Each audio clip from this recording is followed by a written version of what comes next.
Hello, hello. Happy Friday. What a great week it was in the markets.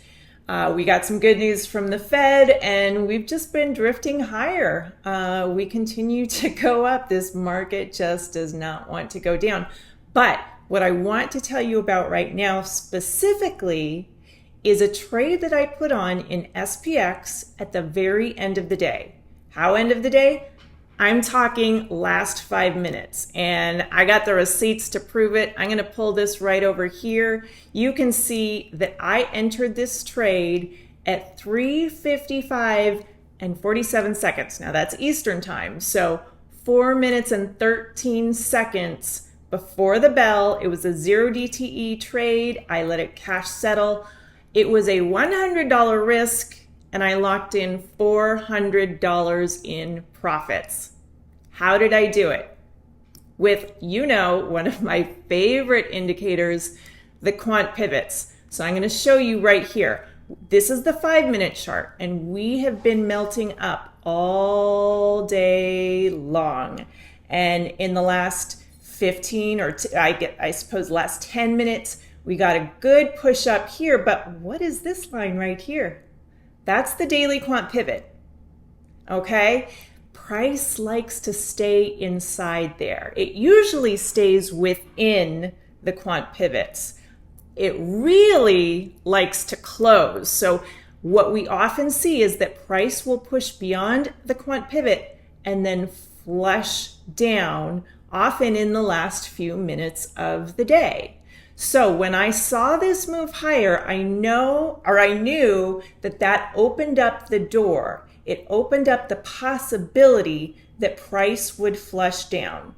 So I opened up my order chain. I got an order ready so that I could sell the 66.65 calls.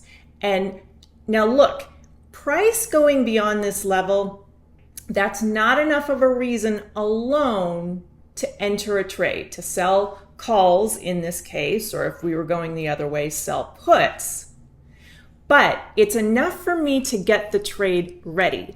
And then all I want to do is wait for a signal that price is going to reverse. So what was that signal for me today? Well, if you look right over here, we've got the advanced decline. This is one of the internals that I look at all day long.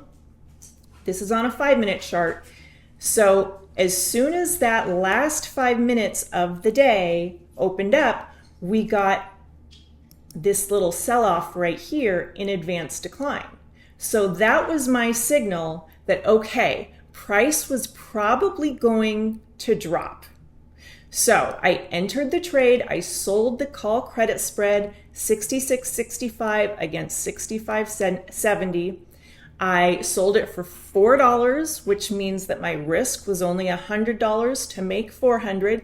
And then what would have to happen is that price would need to close below 66.65 for me to keep that entire credit.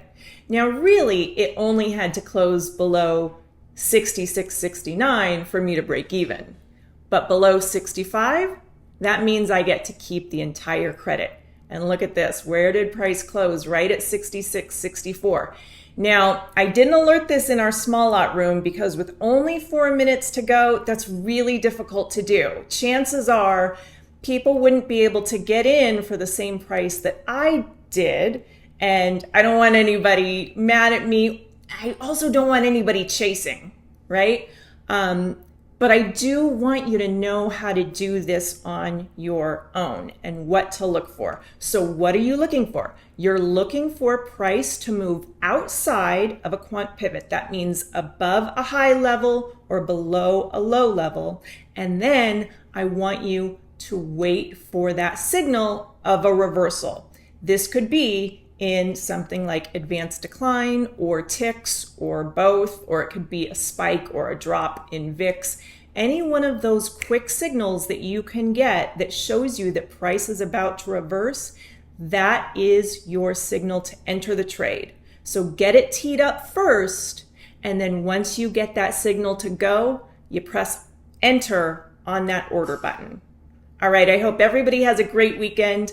Thank you so much. I'm going to drop the links to the Quant Pivots down in the caption below, so make sure that you pick them up. Works on any time frame, any symbol. One of my favorite strategies to use, and today was no exception. $400 in 4 minutes. That's really hard to beat, especially in a small account. All right, have a great one, guys. Bye.